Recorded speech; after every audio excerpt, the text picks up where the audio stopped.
Welcome back to Time Out with J and G. It's Jay over here, it's G over there. Yo, what is going on, everyone? Today we are back with our official 2024 NFL season predictions. And today we are doing the AFC. We're gonna split it like we did the other one, AFC 1 week, NFC the other week, so that way we don't take 2+ hours to do a single video, right? I feel like it's easier for both of us. Yeah. Today we're here with the AFC. But before we get into that, is there anything you would like to talk about? Get out of the way. So, obviously, we got to talk about what happened last week.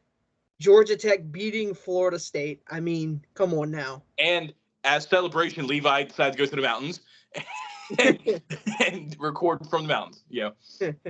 No, but yeah, I mean, Georgia Tech have a crazy run game, which they put on display. Their defense is still really good. Florida State, I just don't know what they're doing. Right? We've seen it last year when people say they should have made it into the playoff, but they didn't. You know, it's up for interpretation, however you interpret your starting quarterback getting injured. All right, that's up for debate, however you want to see it. But this season, they brought in DJ Uga. They brought in DJ. Yeah. Everyone DJ, thought this was gonna. What'd you say? DJ, you need to get a job. Much. But no, everyone thought they were gonna take this step forward, and I kind of just looked at the team, and I'm just like, I just don't think it's there, and I think Georgia Tech had that ability to win the game, and they did. Mm-hmm. And now I believe Florida State's going to be playing on Monday, actually. I think they're going to be playing Boston College on Monday, so got to watch that, see how that goes. But other than that, Montana State got a big W over New Mexico to head into FCS play. Hawaii beat Delaware State. They didn't look their best, but they still got to win 35-14. And then SMU, I think, with a 16-point comeback to win it against Nevada. SMU, you don't want to have to do that to win a game, but a win is a win. Man, we should turn this channel into like a sports channel, or not a sports channel, a news channel, and then just have you do the sports report. Because that was a pretty clean rundown. That was just a nice, clean rundown of all the scores. Boom. All right, now we're back with weather. Today it's hot outside. It was hot. But if you don't mind, do you have anything to talk about before I get into like the 4 games for this weekend coming up? Go ahead. All right, the first game we have is Georgia, number 1 Georgia versus 14 Clemson. Georgia is favored by 13.5, and I believe they're playing in Mercedes-Benz. I believe they're playing in Atlanta.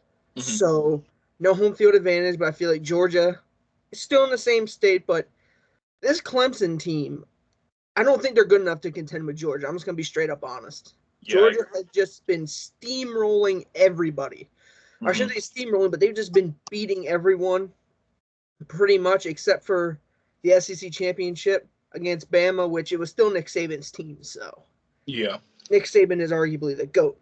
But anyways, I don't think Georgia's going to lose this game. I don't even think it's going to be close, especially with how Clemson did nothing in the transfer portal. There was only like 4 teams that got no transfers. That was Army, Navy, Air Force, because they're the Armed Forces Academies. I was going to say, can you even transfer into those academies? I don't believe so. Okay. I'm not 100% sure, but I don't believe so. And the 4th team is Clemson. Mm-hmm. No transfers. Let me see. I think Georgia takes this. I think they hit the over. I think it's going to be like 42-21. I think it's going to be like a 3-score game at minimum. I just don't see Clemson being that good enough to beat a Georgia team that has pretty much just beaten everyone. Yeah, it says military academies don't typically accept transfer students, and anyone admitted to a service academy must start as a freshman and complete a 4-year education program. So there's your answer. Damn. Okay. Yeah. What do you think, Georgia or Clemson? I have Georgia. Like you said, they're going to be still one of the best teams in the country, I believe. And Clemson just isn't that.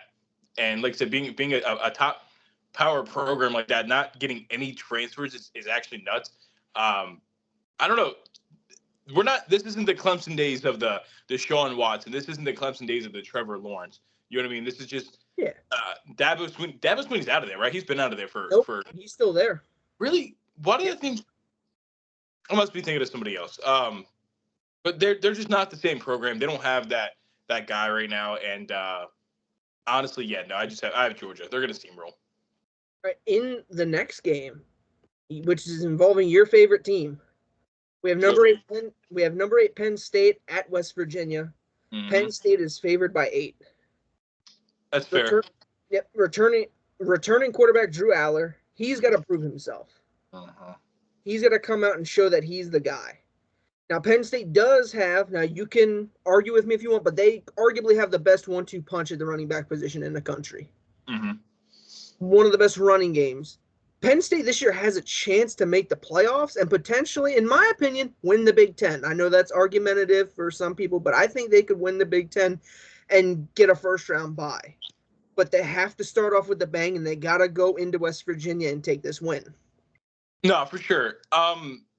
In regards to what you said about winning the Big Ten, as a Penn State fan, I'd like to sit here and tell you that, I'm like, oh yeah, we're gonna win the Big Ten. Obviously, you still have teams like Ohio State, Michigan, who we can't seem to beat. Sometimes we struggle with Iowa, and now USC's in it now, right? Or is that UCLA? USC, Washington, UCLA, and Oregon. Exactly, and if I think Penn State's a better team than all of them too, but it's just that's just more potential trip ups that Penn State will run to. Penn State always runs into a trip up game where they lose to a team they shouldn't lose to, and bringing in teams like that is just more of a way for Penn State to kind of have that trip up trap game, if you want to call it. Penn State has been known as a running and defense school for a long, long time. I mean, I can't even think I've not seen a top end quarterback at Penn State my entire life. I'm 23 years old. Obviously Trace McSorley had his success there. Christian Hackenberg was a decent college quarterback, nothing too crazy. Drew Aller, we just got off of Sean Clifford. It's just you never look at Penn State as they have one of the best quarterbacks in the country. We're just always a running team. Who, by the way, I met Nick Singleton. That was pretty cool. I was up in the area for work and I ran into him. That was pretty cool. But yeah, no. I think we're gonna win. I think we're gonna beat West Virginia. I think usually Penn State has this tendency of winning its first 5 or 6 games, getting everybody really, really hyped up, and then they fall into a trap game, or they run into the Ohio State, they run into the Michigan late of the season. So I think they're going to come out. Drew Aller, I agree. He has a lot to prove. He was a lot of hype coming to the last season, and obviously didn't live up to the hype for a lot of people. But again, they're not a team that's going to feature a heavy passing game. So I think he's just going to kind of find his role. But I'm taking Penn State in this game. And on the flip side, to just be the devil's advocate, West Virginia had a good year. They ended it in the Duke's Mayo Bowl with a win over North Carolina. Mm-hmm. Their starting quarterback, Garrett Green, is returning, along with their leading rusher, Jaheim White. Shout out to him from York, PA. Yes. Shout out to him. He was their leading rusher. Yeah, projected, I believe he's going to be the starter for West Virginia. And West Virginia has a chance to win the Big 12 this season, especially with Oklahoma and Texas leaving for the SEC.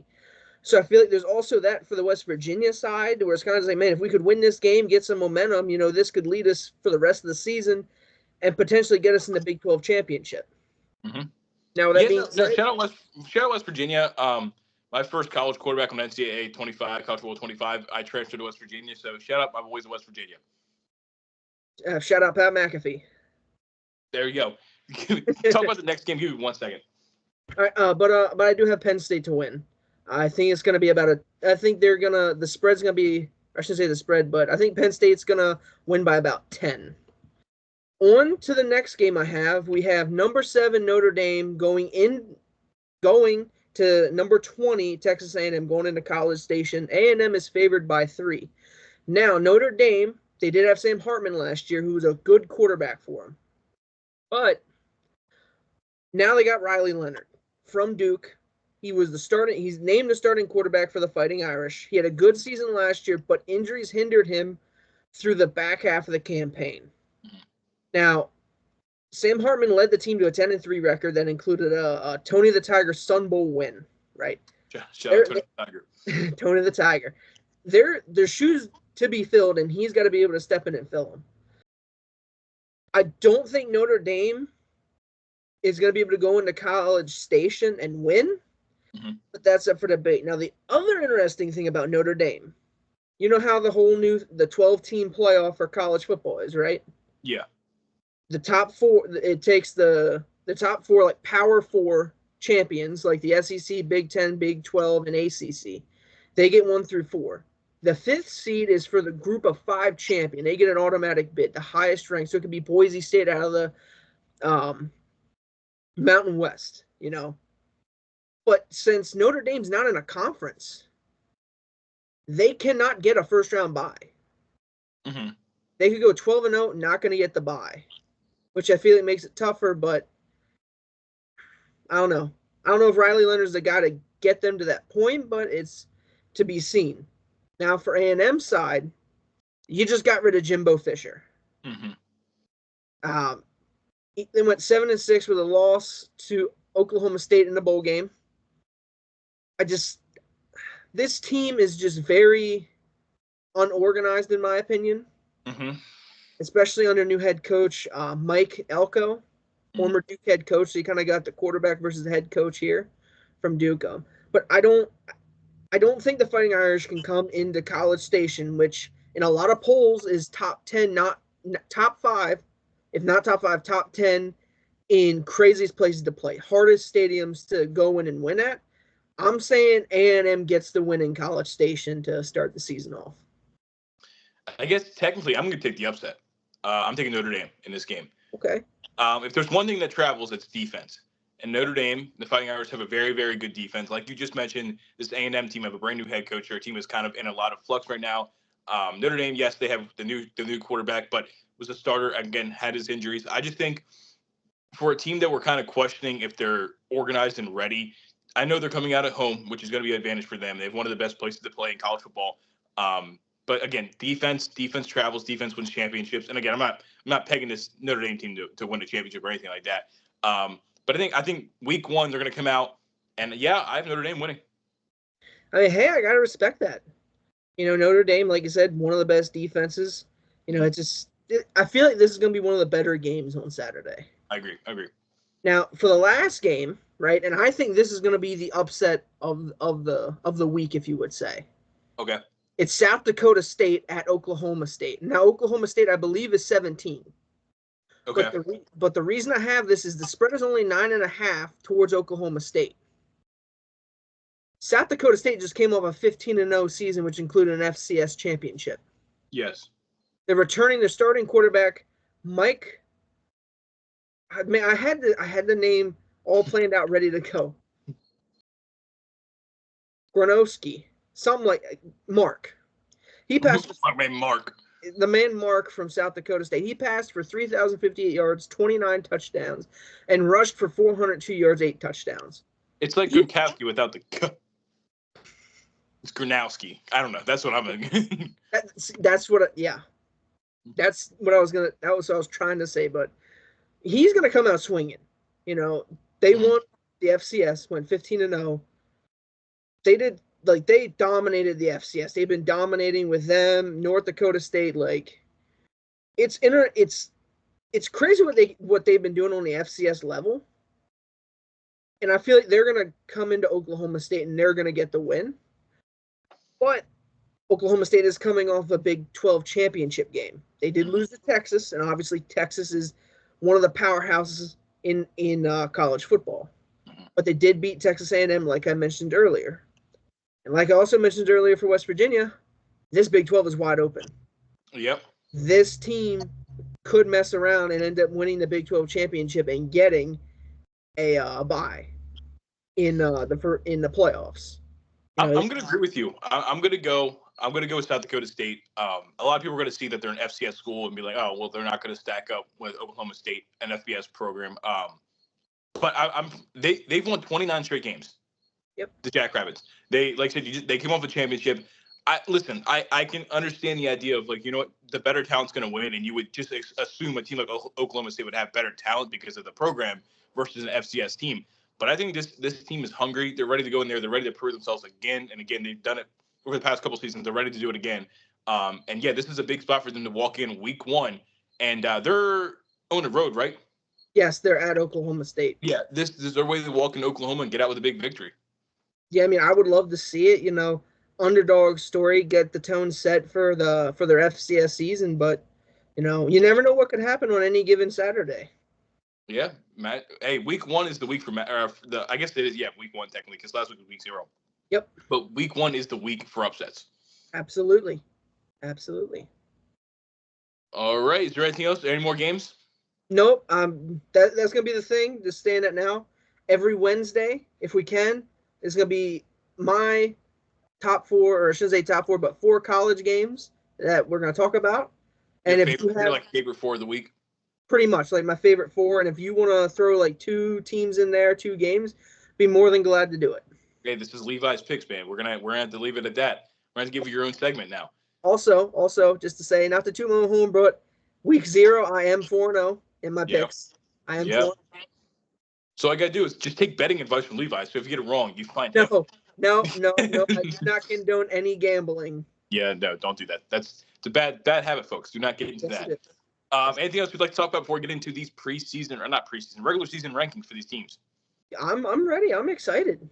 All right. So today, like I mentioned before, we are starting with the AFC, and we're gonna do it like we did for the questions for every team. We're gonna start with the what we deem the worst division up into the best division in each conference. So today, I think the lineup we agreed on was AFC South, AFC West, AFC East, and then AFC North. Correct? Yep. Okay, so that means, and I'm going to read off how the NFL has the standings for like the start of the season. First team is the Houston Texans. Yeah, I mean, Houston Texans, they got Stephon Diggs. They have Nico Collins. They have Tank Dell. They got Dalton Schultz. What didn't they brought in a running back? Was it Joe Mixon? Yes. I mean, this offense, like we talked about before, is littered with weapons. The offensive line is good. This just seems right to put them at the top of the AFC South because I don't think two of the teams can really compete, and the other team I don't think has enough gas in the tank to really make that run to win the AFC South. Yeah. But what was the record you gave them? I gave the Houston Texans 11-6. Okay, I gave them a 10-7 record. So we're about in the same area. Yeah, no. CJ Stroud came off a phenomenal rookie year. You can only hope he takes a step up and doesn't hit that sophomore slump, which some players hit. And Yep. so I also want to say just that if CJ Stroud has a little bit of a worse season this year, which I'm not expecting him to, but if he does, you can't buy too much stock into it. It's something that happens to a lot of guys, especially quarterbacks. Especially quarterbacks that had such a great rookie season. It's going to take them to another level to like, you know what I mean? Like just don't, like I said, they brought in Stephon Diggs, Joe Mixon. They added Daniil Hunter, pass rusher on the other side of the ball. They drafted another corner. I don't remember how to pronounce his name. What is it? Kamari? Kamari Lassiter? I don't know how to pronounce that name. But you have him and Derek Stingley Jr. Like, if you can get those guys to develop, you have a decent secondary. I guess, like, I don't know. They just did release Noah Brown. So as a Cowboys fan, that makes me happy because that guy screwed over Dak plenty of times in the past couple of years. But shout out Noah Brown. Yeah, no, I think we're at the same spot, man. There's such a good defense. D'Amico Ryans is more of a defensive-minded head coach. I guess the only thing that I'm like a little bit that's maybe keeping them only at 10 wins versus like 11, 12, maybe I've seen some people throw 13 wins. It's just like sometimes these teams like this that are getting so hyped are going to inevitably fail. And I don't even think 10 wins is not. I don't think 10 wins is a fail for them. I think they take the division with 10 wins and they find themselves into the playoffs. But it's one of those things where it's like you don't want to overhype a team so much that like again a winning record is considered disappointing. So yeah, 10-7 for the Houston Texans. Yeah, that's respectable. Next, we have the Indianapolis Colts. I have the Indianapolis Colts at 2. I have them going 10-7. Okay. Anthony Richardson coming off the injury. He's coming back and he's looking good. He's looking good. They have okay, now I can't think of his name. Jonathan Taylor. Oh yeah. Jonathan Taylor is a beast. In my opinion, top 5 back in the league when he's at his best. Mm-hmm. You know, the wide receivers, I believe they still have Michael Pittman Jr. The only real question, in my opinion, is the tight end. But I think it's Mo Alley Cox, right? I don't even know if he's still on that team, honestly. I should have looked that up. That's my bad. But this team has enough pieces, I feel like, to pull a winning record and contend for the AFC South. I don't think they have enough gas in the tank, and I don't think they have enough weapons on the offensive end to overtake the Houston Texans for the 1 seed in the South. But I think they're going to have a good season. I feel like 9-8, 10-7 is about where I see them going. Obviously, they could get better, which I'm hoping. I want to see Anthony Richardson succeed and keep progressing and keep striving. Yeah. Yeah. I have him actually going 8-9 this year. Ooh. A lot of that's because, again, I don't want to. I'm not trying to put on him. I'm not trying to put this label on him early, but like we have to make sure we see Anthony Richardson play a full season. Yes. Like last year was rookie year. He only played like what 5 or so games and then was out for the rest of the season. Yeah, I believe it was 5. So like I'm just like, okay, is he going to be healthy this year? Again, their offensive line isn't great at this point in time, and with a quarterback that just had a season-ending injury last year, it gives you shades of like Joe Burrow. You know what I mean? Like a really Yeah. good potential, really good quarterback that just doesn't have a very good offensive line, ends up on the ground a lot, gets hurt. Again, I'm not knock on wood. I'm not saying that's what I think is going to happen, but I think it's a worry until we see if he plays a full season this year and is good. Then I can go into next year, be like, okay, I think he's going to be healthy. I can give them probably 2 or 3 more wins. But I'm not really sure. And again, Jonathan Taylor is one of the better backs in the league. Last year, he had his issues, had kind of a down year with off the field stuff. He didn't even play the first couple weeks. But again, with not a great offensive line, you wonder how great Jonathan Taylor's going to be able to be. That's pretty much what it is. Like, this is a team that has a very, very wide range. These guys could go from 5 wins to 11 wins, in my opinion. Like, it just all depends if Anthony Richardson plays and how good he is. Because obviously, if he's really good, it opens up Jonathan Taylor. Jonathan Taylor opens up Anthony Richardson. And they have a lot of young pieces at receiver. So I have them going 8-9. It might just be a year or two too early for them to be competing Yeah. for the division right now, but I think they still are in that area. Where do you think they're going to finish? Second, third? I think third. I guess we'll get into the next team is the Jacksonville Jaguars. Yep. Who go ahead and do mine. I have the Jaguars going 9-8, so technically finishing in front of them. So that would technically make the Colts third, but I think the Jags and the Jags and the Colts are so interchangeable at 2 and 3 at this point in time. I don't really know. I like Trevor Lawrence. I don't know where he is right now. I don't know where he ranks right now. He's got a lot of hype.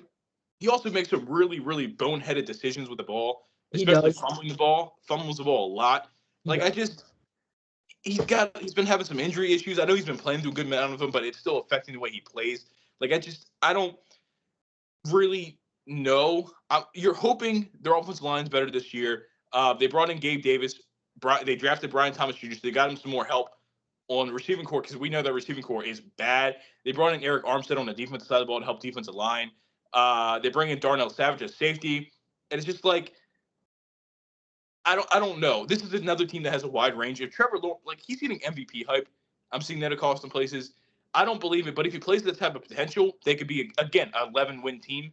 But I also think Trevor Lawrence could struggle, and the rest of this, he realized he has no options on offense. This could be a 6-win team. I have them going 9-8, but they're very similar to the Colts, where it's like they have a wide range, and I just don't know what I'm getting from them. Yeah, I mean, I've talked about this before.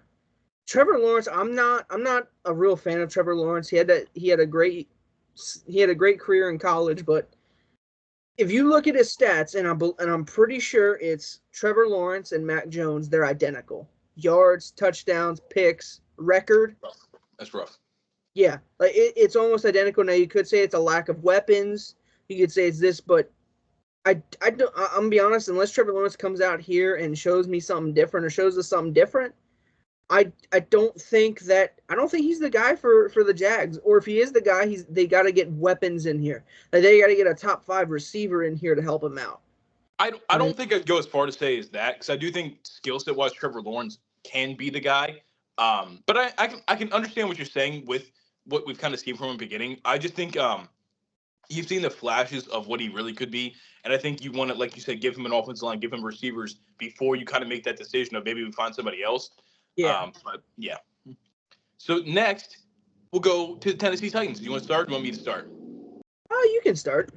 Tennessee Titans, I have these guys being the bottom dwellers of the NFC South, going 6-11. Okay. I think they're going to be a pretty rough team. They literally yesterday just released Caleb Farley, their first-round pick corner, 2021, I believe. He had a slew of injury problems before the draft. They drafted him because he was like one of those players that's like really good player in college, but was hurt. they took a chance on him. He kept getting hurt. He gets some off the field stuff. I think actually wonder if not both of his parents passed in that fire beginning of last season. Forgot about that. Yeah. Rest in peace to them, of course. I don't know. I'm not completely sold on Will Levis. We saw he has potential. We saw some flashes. I'm not completely sold on Will Levis. They have DeAndre Hopkins, who I love DeAndre Hopkins. He's on the other side of 30 at this point in time. He's definitely not the DeAndre Hopkins of what we remember in Houston. They lost Derrick Henry. They bring in Tony Pollard, who was a Cowboys fan. Tony Pollard's a fine back. He's a good change of pace back, but we saw with Dallas last year, he's not the number one guy. There's just like they have so many issues right now, and I don't think DeAndre Hopkins finishes the season there. I don't either. I think he gets traded midway to more of a contending team that needs a wide receiver like a Chargers. Chargers do need some wide receiver help, in my opinion, but that's pretty right there. But back to Tennessee, I think they finished around that 6-11, 5-12 mark. This team doesn't have much. There are worse teams than them, but this team doesn't have much. Yeah. They have Will Levis. They're going to try and use him. It just, I don't know. This team is not good, in my opinion. No. Well, I did want to mention they did bring in Calvin Ridley. I did forget about that. Which is who's fine, but yeah, no, I did want to point that out before we forgot about that. I mean, that 6-11, maybe 7-10 is about where I see this Titans team going. Mm-hmm. Next, we're moving. That's good. That's actually all the NFC South. Boom, we flew through that. Thanks. Next, we have AFC. Next, we have the AFC West, and we're going to start with the Denver Broncos, who I have at 7-10. They could go 6-11. It could be even worse. I don't really know. They took Bo Nix 12th overall, and I'm pretty sure Gattinasi's starting, right? Yeah, he is starting, and believe Jared Stidham is not too happy about it. I did see that because I remember Zach Wilson. They said it's Zach Wilson. Zach Wilson was like, whatever, good for him, blah blah blah. Basically, the correct PR answer. Yeah. And Jared Stidham did not have the correct PR answer. He was. I think he said something along the lines. Don't quote me on this, but I have the ability to be a starter in this league, and basically, I should be the starter is what he was getting at. Yeah. No. I don't think we've seen that from him. Their offensive line is Javonte Williams. I do like Javonte Williams in that backfield, but again, without a good offensive line, we haven't seen. I don't know we're gonna get out of him. They released Tim Patrick in the preseason cuts, so they don't have a lot going on in the receiving core either because obviously Jerry Jeudy is now in Cleveland. Yep. Defense, they have Patrick Surtain, but not a lot else going there. It's just like this team just isn't in the spot to compete, and they have Sean Payton as their head coach. I don't think that's the right head coach for what they're trying to build as a team. I'm also just not the biggest Sean Payton fan. I just never been a big fan of him. I don't think he's the right coach for a rebuilding team like this. But yeah, that's where I have him going 7-10. I have him 7-10 too. I have him as bottom dwellers. I have him going as the 4th seed in the West. Mm-hmm. I mean, I do like Bo Nix from what he's shown during the preseason. He's been able to make reads and make correct plays, but there's just not enough there to me to warrant having them any higher. I'm thinking maybe even 6-11. Yeah. I feel that 5 and I think it's 5-12 to 7-10 range is about where I see him finishing. Yeah. Next we have the reigning champions, the Kansas City Chiefs. I have them going 12-5. That's 12-5, 13-4. Yeah, I mean, they lose L'Jarius Sneed, which definitely hurts their defense. And apparently, I don't know if you saw the quote. Apparently, he was pissed. He wanted to be back. He wanted to be back in Kansas City, and he was upset that they traded him. But I mean, they also released Kadarius Toney. Yeah, so they just kind of got that distraction out of there. They drafted Xavier Worthy, who they're hoping can be better than what Kadarius Toney gave them because it wouldn't be hard. But it's just kind of hard not to just. They're not in a great division. I think they beat up on their division pretty well, and that's at least. I think at least 5 wins. Maybe they clean sweep at 6-0, but that's I think at least 5 wins for them in their division this year. Obviously, they still have Patrick Mahomes, the best quarterback in the league. Travis Kelce, the best tight end in the league, I think, still at this point in time. They got young receivers, Rashee Rice. We'll see what we get from Xavier Worthy. I don't know. Their offensive line looks pretty decent. I don't see any reason losing L'Jarius Sneed yet, but I don't really see a lot that makes them take a huge step back this season. You know what I mean? And we've seen it from the past. People have questioned the defense, people have questioned the wide receivers, and it just doesn't matter. They just continue to keep going through what people expect them to do, and they just don't even really look back. I have them going 12-5. And the only team I think that not even can compete with them, but maybe can get a game from them so they don't clean sweep the division is the Chargers. I agree.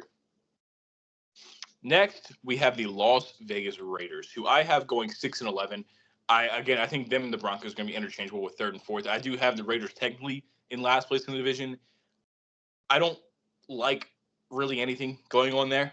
And Las Vegas, they don't have a quarterback right now. They have Aiden O'Connell and Gardner Minshew. And I think they announced Gardner Minshew is going to be starting the season. Yeah. I don't want to say they don't have anything because obviously they're one of the best receivers in the league, Devontae Adams.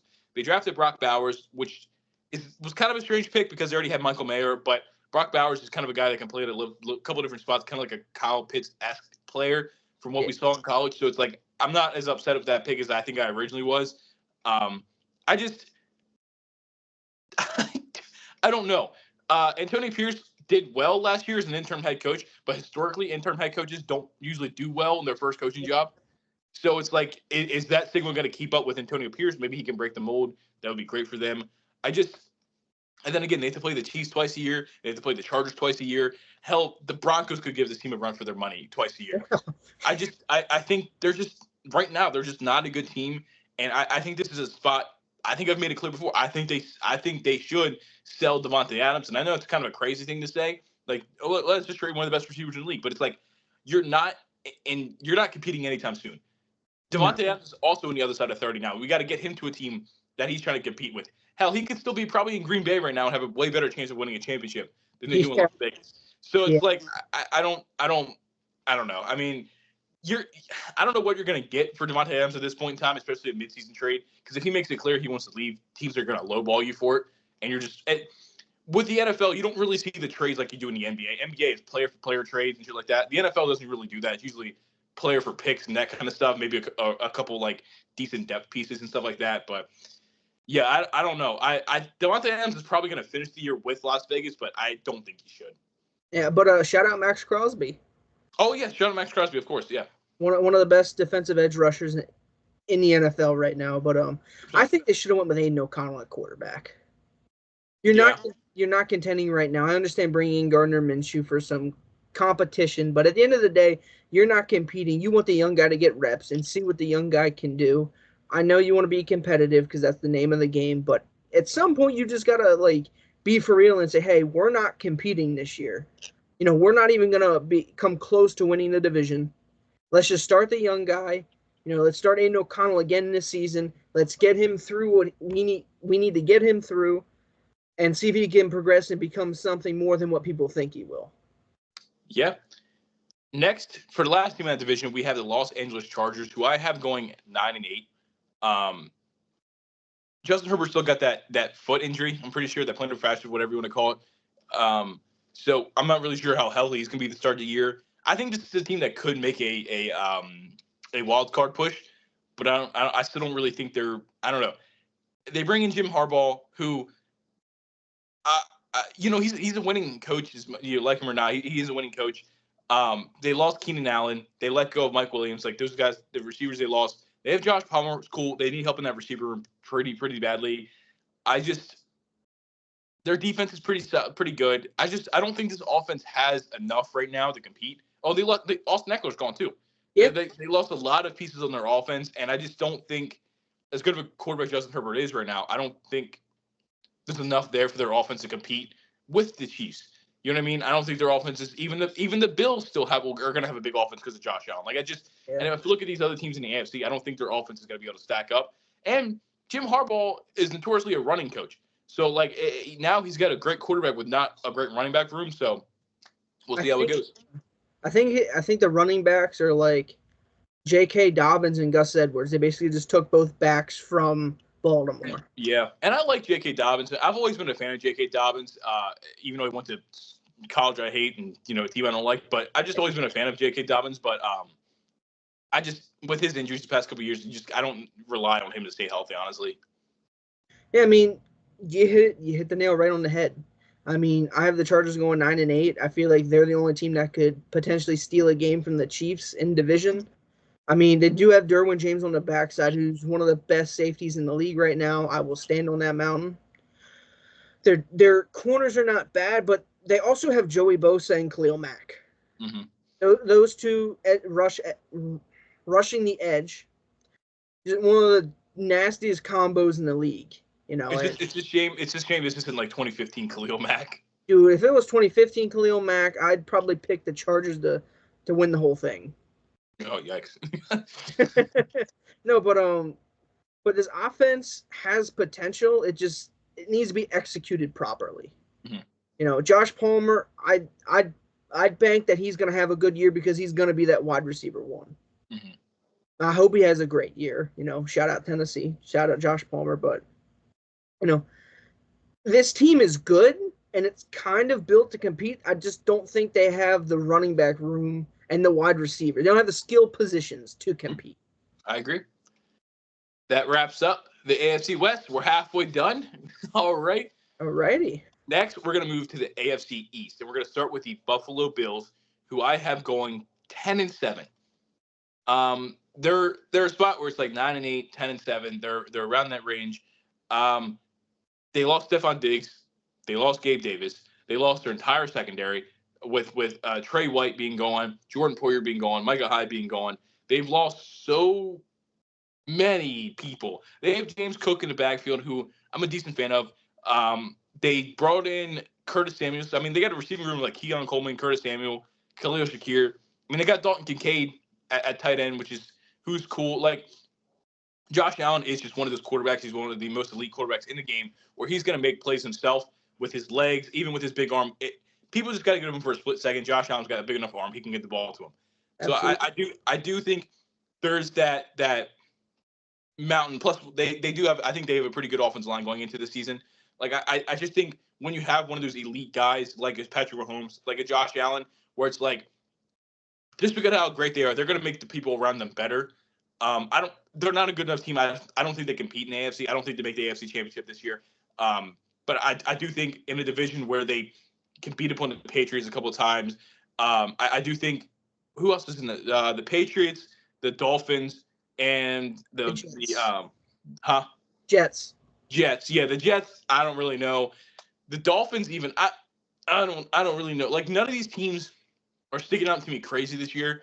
That it's like, oh, this is by far the best team in that division. It still could be the Bills, honestly. I don't know. The Dolphins have that chance with the offense they have. But again, we've seen them have their big time and trying to win in cold weather games. So it's like, I don't know who the best team in this division is. And when it comes down to that, I'll just take the best quarterback, and that's Josh Allen. So 10-7. I have the Buffalo Bills going 9-8. Mm-hmm. Like you said, they do have Josh Allen, but other than that, I mean, who do they got? Let's be honest. Read it off: James Cook, Dalton Kincaid, Curtis Samuel, Keon Coleman. No, but like, they have one of the best quarterbacks in the league. Mm-hmm. But I don't think the supporting cast is up to the par to contend in this league. Yeah. I just don't see it. They did in the past when, you know, him and Patrick Mahomes were dueling back and forth, and then Patrick Mahomes beat him in overtime. You know, like, the Bills have had good enough teams. They just haven't had luck on their side when it came to the big game or in the playoffs. It seemed to always just crumble. Mm-hmm. I'm going to be honest, I don't even see this team making the playoffs. Josh Allen is going to have a good year, but there's too many holes on the defense to where they're going to have to kind of play like college. They're going to have to put up 40 points a game to try and beat the other team because their defense can't stop anybody. Okay. So then I think I know which team you have winning that division. So next is the Miami Dolphins. I have them going 9-8 this year. Ooh. The reason is their defensive line is absolutely shattered right now. Absolutely shattered. Obviously, they have a crazy offense. You have Tua, you have Tyreek Hill, you have Jalen Waddle. In the backfield, Devontae Achane, Raheem Mostert. They have Ruggie Jalen Wright. Like, they just have so many things. They brought in Jonnu Smith, the tight end, who's fine. You know what I mean? Like, they have so many weapons on their offense. Bradley Chubb and Jalen Phillips are both going to be late into the season because of injuries from last year. Yep. Christian Wilkins left in free agency. That's 3 starters off that defensive line that are not going to be there. Yeah. We've made, at least I've made it very clear that I think the front seven and the front four pass rush is one of the biggest and most important parts of a defense. And if that's three of your starters from last year that are not going to be there week one, that's a recipe for your defense to struggle the first couple weeks. And all it takes is if in the first 5 games you're 2-3, you are now a step behind everybody else. Yep. You have to go on a big win streak. And we still have to worry about last year they could not win in cold games. They couldn't do it. They have to go to New England twice. They have to go to Buffalo twice. They have to go to I keep forgetting the other team in the same division. They have to go to New York twice. You know what I mean? Once. Oh, you're so right. But that's 3 games plus that's 3 games on in the cold. Yeah. You know what I mean? Plus whoever the hell else they play. Like statistically, you're looking at least 5 or 6 guaranteed losses because you can't win in the cold weather. You know what I mean? And I know that's like a stupid stat, but it's what happened last year. You know what I mean? So you have to kind of, how much validity? It might have some validity to it. And the Dolphins are one of those teams that I think are always going to look a little bit better on paper than they perform in real life. Now, I have the Dolphins going 12-5. I had a feeling, you're going to have them winning the division. I do have them winning the division, and it's kind of like, honestly, like the justification for me putting the Bills at 9-8 is kind of the same thing for me having the Bills at 12-5. Their defense is not the greatest. What? The Dolphins. You said the Bills twice. Sorry, the Dolphins going 12-5, winning the division. Their offense is the complete opposite, in my opinion, of the Bills. Their quarterback, you can say what you want about Tua, right? Mm-hmm. But Tua is a good quarterback in this league. He's top 15, arguably top 10, depending on how you see him. Oh, but, I think he's a top 10, yeah. Top 10. But you just read off all the offensive weapons that they have. Mm-hmm. And I'm pretty sure we've seen them put up 70 last year against the Broncos. This team has the ability to go out there and average 35, 40 points per game and just outscore everyone. Now, I don't know if they're going to do that, but they have potential to do that with how bad their defense is. It's kind of like the whole thing with the Bills. Their defense is not the greatest, but the Dolphins have more weapons available and better weapons than the Bills do. Mm-hmm. I mean, listen, the Dolphins, again, like you said, with the offensive firepower they have, they could definitely just blow up and have a crazy season and win 12 games. I look at that defense, and it's just not as good as the offense is. And you know the mantra, defense wins championships. You know what I mean? And maybe the offense is good enough to get them 12 wins in the regular season, but then once they get to the playoffs, you know what I mean? But we're not talking about the playoffs, we're talking about the regular season. So you definitely could be right. Definitely could be a 12-win team. This is kind of tough to say. Like, I don't know. I just feel like I trust Josh Allen a little bit more to lead a team than I do Tua. I like Tua. I think he's a good quarterback. I just think Josh Allen is just a level above Tua, and I don't think there's anything wrong with that. Josh Allen's one that, like we talked about, an MVP candidate. Yeah. But I guess that's just a stake I'm taking. Next, we have the New England Patriots, who I have at 5-12. I think they're going to be bad. I think they're going to be very bad. They don't have – right now they're still trying to figure out their quarterback. Bill Belichick's going for the first time in like 20 years. So they're dealing with a new head coach. They have no receivers. They don't really have a lot in running back room. Ramondre Stevenson, Antonio Gibson, cool. Offense line's not that good. Defense isn't that good. As a guy who on my YouTube channel made a series about this team, I know firsthand these guys are not a good team. They just don't have much of anything going on at all. And this isn't Tom Brady. If Tom Brady was on this team this team probably would win 10, 11 games and make the playoffs. That's crazy. Because it sounds, yeah. It's just the way that he was. And unfortunately, he hasn't played the game yet, but I don't think Drake made Tom Brady. I just don't think it. It's like he might not even start. It could be Jacoby Brissett to start the season, which honestly, I'm all about rookies getting their reps in, especially like quarterback. Like, I'm all about rookies getting their reps in, but I think for quarterbacks, it can almost be better to sit for your first year. Learn behind a veteran. Like, Jacoby Brissett's a fine quarterback. Like, he's no Pro Bowler. He's nothing crazy, but he's been a fine, consistent starter to back up in this league for, 10 years at this point in time? Like, he's been around the block for a while. And Drake May sitting behind him could be very good for him. Especially, again, like, the team's not good. What are you risking going out there and getting hurt behind a bad offensive line with no weapons for a shitty team? Yeah. So I just don't think they really have much of anything. I'm curious to see how Rob Mayo is going to be as a first-time head coach. I'm a fan of the guy, so, like, I'm hoping he does well. But, again, this is his first ever head coaching gig on a team that's, like, this bad. So I think it's going to be a pretty rough season. 5-12, maybe even 4-13. They're going to be bad. I have them going 3-14. Damn. Okay. Damn. Okay. They're not going to be good. Let's just get that out of the way. They're not going to be good. They traded their best edge rusher, Mm-hmm. Judon. Traded him to the Falcons. They're going to be the worst team in the AFC. I'm just going to put that out there. They're just bad. Let's be honest. Ever since Brady left, and then they had a decent year or two with Belichick, but this is just.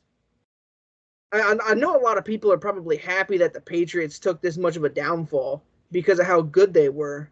And looking back on it, they were really, really freaking good. But this team is just, it's ass. It's 3-14. I think they're gonna be top 3 pick again. Yeah, that's fair. Next, the last team in this division is the New York Jets, who I have going 10-7. I was little. This is a team that relies a lot on Aaron Rodgers being healthy this year. Yeah. They were one of the best defenses in the league last year, and I don't see any reason they should get any worse on the defensive side of the ball. They brought in Tyron Smith, who's one of the best left tackles in the league. He's been having injury problems the past couple of years, but helping out the offensive line with that. Breece Hall is one of the best running backs in the league. Garrett Wilson, a really, really good young receiver. Like I think they have a lot going on for them. It's just, do they have that quarterback that can lead the ship, right? And I think the Jets would have been a much better team last year if Aaron Rodgers hadn't gotten hurt. I know that's a crazy hot take, but like I obviously, like, I think they had a very good chance last year if he just doesn't get hurt in like the third play of the season. But he's also 40 years old, coming off an Achilles injury. Aaron Rodgers has always been one of those guys that, like, he moves in and out of the pocket, uses his feet a lot, maybe not to like run specifically, but to get and move and find people down the field. 40 years old, coming off an Achilles, how much is he going to be able to move like he used to do? And that's just a big part of his game. So, yeah. I have the Jets going 11-6. Okay. I have me in second. I mean, like you said, Aaron Rodgers is going to be a big component on how this team does. The defense was great last year. There's no reason, like you said, that they're going to be worse or take that step back. And also, shout out C.J. Mosley. Legend. Shout out C.J. Mosley. But yeah, I mean, you know. If you know, you know. But C.J. Mosley, yeah. The Jets, they're one quarterback away, as weird as that may say, and Aaron Rodgers is that quarterback. Now, obviously, like you said, the Achilles injury, you could flip a coin on if he's going to be back to himself. I feel like even if he's like 75% of what he was before, this Jets team can make that push to the playoffs. 100%. Okay, well, let's get on to the last division, the best division in the AFC. I think we can all agree on, as the most teams that competing. Let's start with the Baltimore Ravens. I have them going 12-5. I do think they're going to be the best team in that division. I mean, let's be honest. Sorry. Well, sorry. I hadn't noticed that my phone just shut off. Hold on a second. Okay. I know the offensive line took a step back, and I know that might be a bit of an issue. They also brought in a freight train and running back who's dealt with bad offensive lines for the past couple of years and been still very good. Listen, I'm excited. I am very excited to watch a Lamar Jackson and Derrick Henry backfield. I think this shit's gonna be insane. Like, we've never seen Lamar Jackson with any type of offensive weapon. Not only a running back at this level, but like, this is probably the best weapon in general he's ever had on his offense. Yeah. In the league. Hey, don't disrespect Mark Andrews like that. You know what? You're completely right. You're completely right. Mark Andrews is damn near up there at number 2. They're like 1A, 1B. And they're both so good. Two of the best at their position. Their defense, I know they lost Patrick Queen. They lost Geno Stone, is a bit of an issue. I just don't think. I hate to say this. I think they have some easy wins in their division. I really do think that. And I do hate to say that. The Browns, I just don't know. I just don't know what's going on with the Browns. The Bengals, also a team, I just don't know. The Steelers have a fantastic defense, and I know they have a history of beating the Ravens. Hell but that yeah. could also be a 1-1 split, too, because the Steelers' offense sucks. Unfortunately, it really, really does. And I just think they're going to get – I think they get at least 4 wins in the division this year. And I just think – they have the last year's MVP, reigning MVP, 2-time MVP as the quarterback. You bring in one of the best running backs in the league. Obviously, the past year or two, it hasn't been quite the Derrick Henry we've known from past.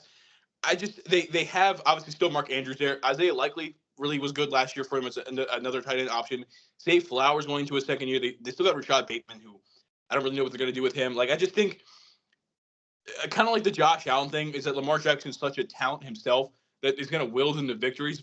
But obviously, Lamar Jackson got some better options right now than Josh Allen does in Buffalo. So yes, he does. I'm just going to go 12-5. I think they're winning the division. I have Baltimore going 11-6. Okay. And I have them winning the division. Mm-hmm. They're just too good in my opinion. Mm-hmm. Even with the lackluster of weapons that they've had on the offensive side in past years, they've still done really, really well. I mean, you got Mark Andrews. Like you said, you went through the list of the players that they have, and even with the little discrepancies that they have on defense, it's not going to matter much because they still have Roquan Smith. They have Kyle Hamilton. Mm-hmm. They just have the pieces to make up for the openings that defense just suffered. And the offense is going to be it's going to be amazing. Let's be honest here. You have Lamar Jackson, Derrick Henry. You have Patrick Ricard, Mark Andrews. Hey, you could run a full house backfield, which I know they've done in the past, which is crazy. But yeah, Baltimore 11-6. Like I said, I think they get 4 wins. I think they sweep the Browns, and they take 1 from the Steelers, 1 from the Bengals. Next, we have the Cincinnati Bengals, who I have going 11-6. I think they're going to be fighting. Joe Burrow is also a guy that we might have to. I think some people already do. I think a lot of people is kind of an injury-prone guy. He's had his fair share of injuries, and you got to be worried about that. Jamar Chase hasn't been practicing because of his contract. T. Higgins upset about being franchise tagged.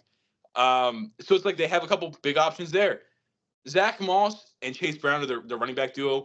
But honestly, Joe Mixon hasn't been great the past year or so. So maybe the two of them together can kind of just make up for it, and it's not really that big of an issue that they lost Joe Mixon because they're more of a passing team anyway. They lost their offensive coordinator, Brian Callahan. You can say that again. They lost offensive coordinator Brian Callahan, but I'm pretty sure Zach Taylor the head coach was already calling the plays anyway. So I don't think much is going to be able to kind of change there. Their offensive line got a little bit better. They were actually, I don't know if you know this, they were dead last in yards per play last year on defense. Yards per play allowed, I should say, on defense.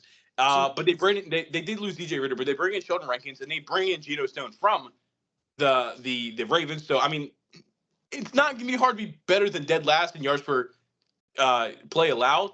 So maybe their defense take a slight step up. But again, I just think this is a team that could get a couple free wins off the Browns, maybe the Steelers. Maybe they could steal one from the Ravens, depending on what happens there. But 10-7, 11-6 is kind of where I have them officially at 11-6. Yeah, I have them at 10-7. Okay. I feel like this AFC North division is going to be competitive. Mm-hmm. I feel like 4 teams are going to be competitive, and I feel like most of them are going to be within a game of each other. Like if one game goes a different way, it's going to change the rankings immensely. But Cincinnati 10-7, second in the division. I mean, Joe Burrow, when he's healthy, he's good.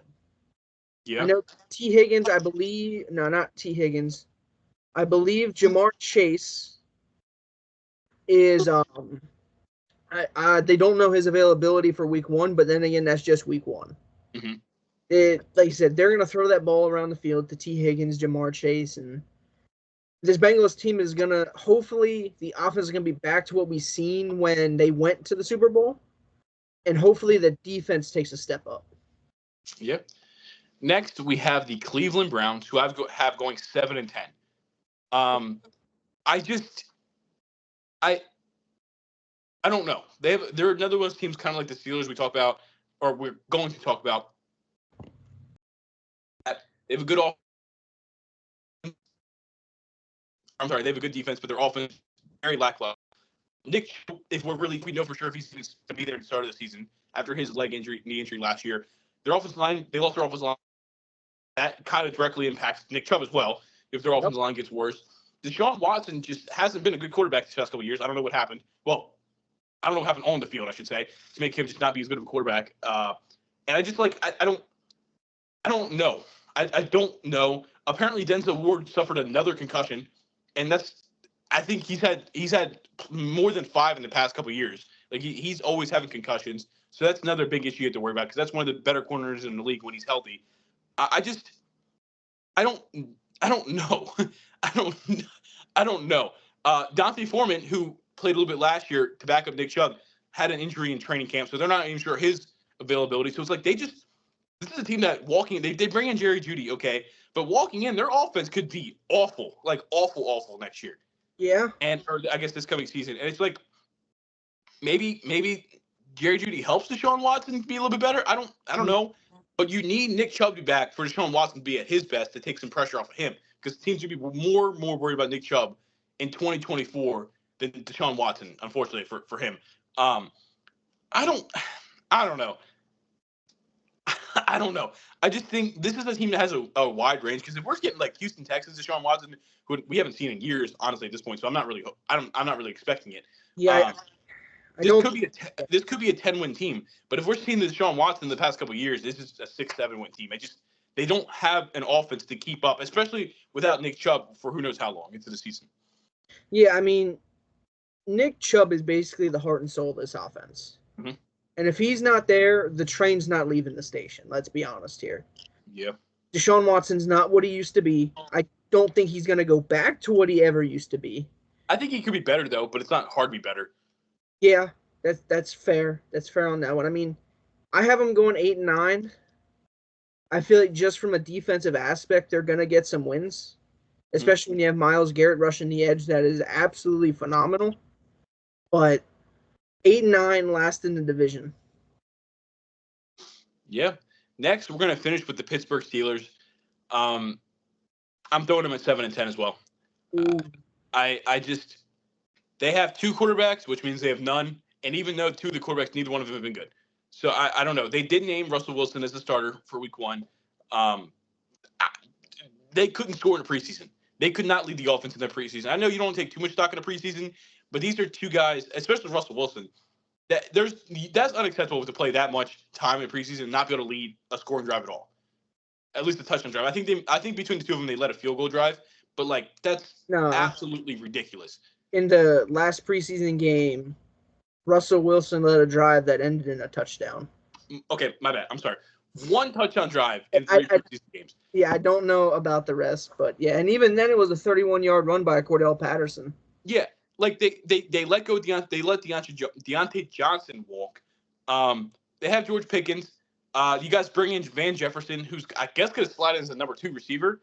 I guess, and that's something. They have Calvin Austin, Roman Wilson.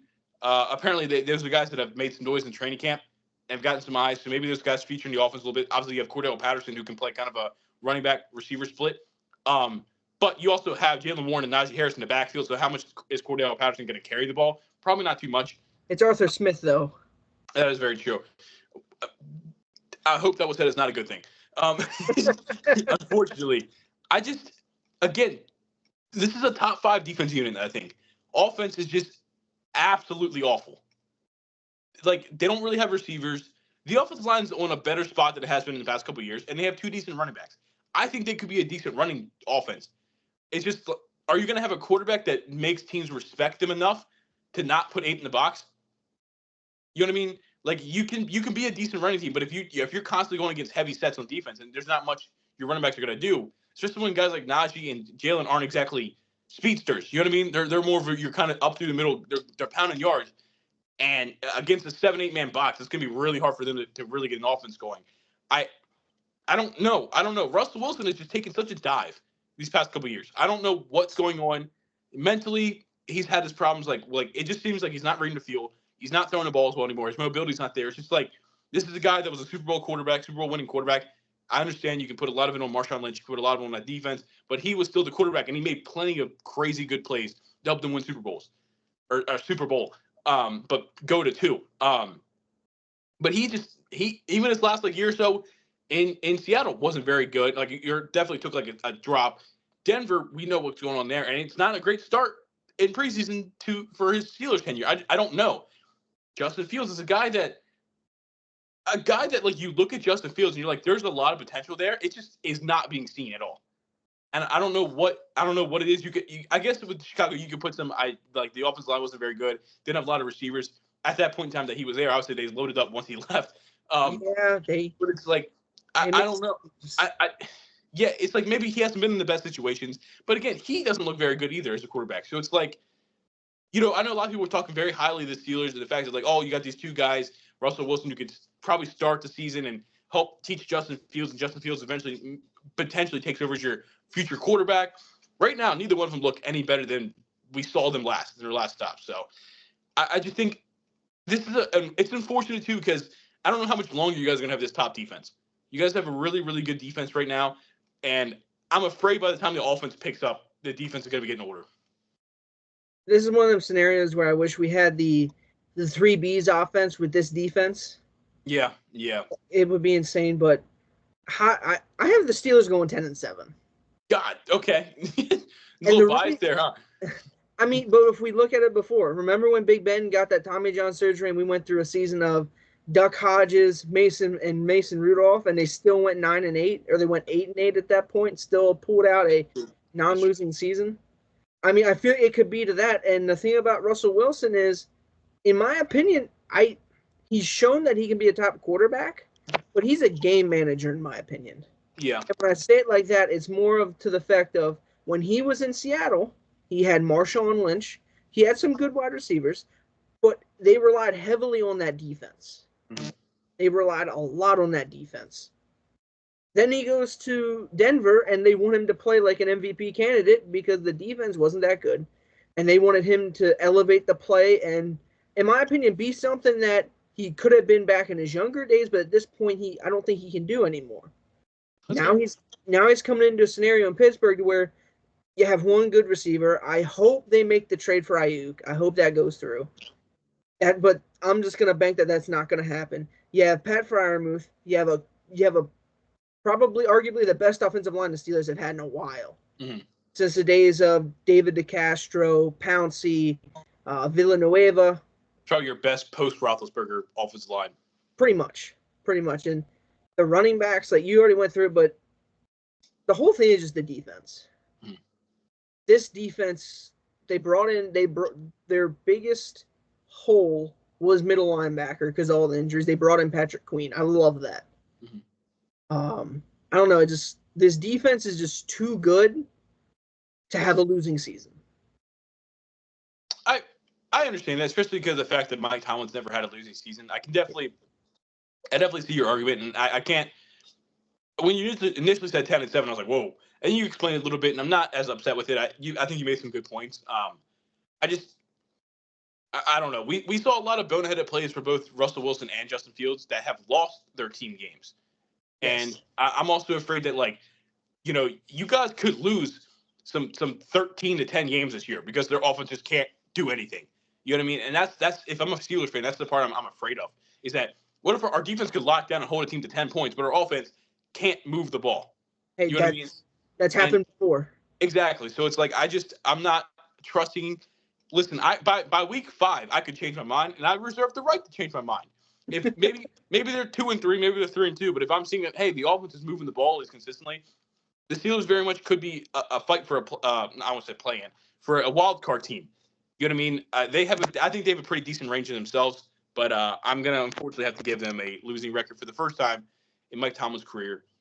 Right? Yeah, first time in his career. First, if they have a losing season, it'd be the first time ever in his career. He's went 500 or higher every year. Listen, all good streaks eventually come to an end. Hey, I'm not arguing. I see the holes and I understand what you're talking about, but I just hold that hope that 10-7 make the playoffs.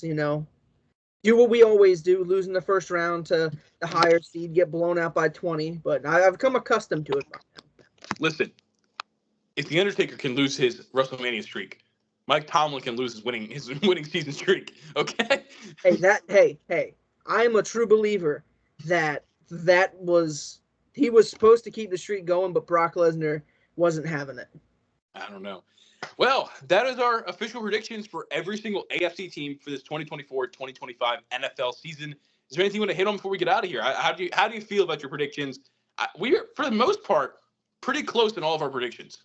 Yeah, I feel like there's obviously a margin of like 2 to 3 games that you could go either way, or like 1 to 2 games either way. I feel like we kind of hit the nail on the head with this. I feel like there were a couple that are that could have won either way, like the Steelers, I 7 think and 10. the 10. Steelers and the Dolphins were the two teams I think we had the most like kind of, and that was only what 3 to 4 games. You know what I mean? It's not like it was like not like I had a team going 5 wins, you had them going 12. You know what I mean? Yeah. So for the most part, yeah, we pretty much won that.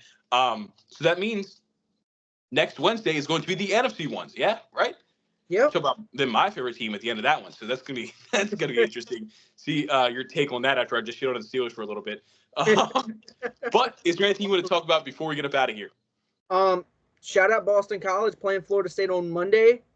Go beat Florida State. That would go crazy. 0-2 to start the year. That would be insane. I want to shout out my YouTube channel, Cloud2K. Just doing. I kind of got away from 2K content until the next one comes out in a couple weeks here. But College Football 25 content and some other games. We got Among Us out. We got some GTA out. Maybe we got a Sniper Elite video coming out here in a couple weeks or about a week or so. We'll see about how that goes. But yeah, I'm on the road to 500 subscribers, so go check that out there. And that's gonna be it. Wait, one more thing. Okay. Check out the live streams.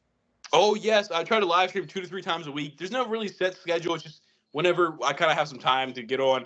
I'm doing a Vanderbilt Dynasty series on there where it's stream only, not my Rice series on my channel, my main video channel, but like just doing it on live. And then me and Levi are playing through. Well, I'm playing and Levi's sitting there and watching and reacting to me playing Alien Isolation. And it's been a lot of fun so far. A couple episodes in. Yes, it has. So a couple of scares, but it's been fun. Yeah. But that is going to do it for this week's episode, and we'll see you guys on the next one. Peace.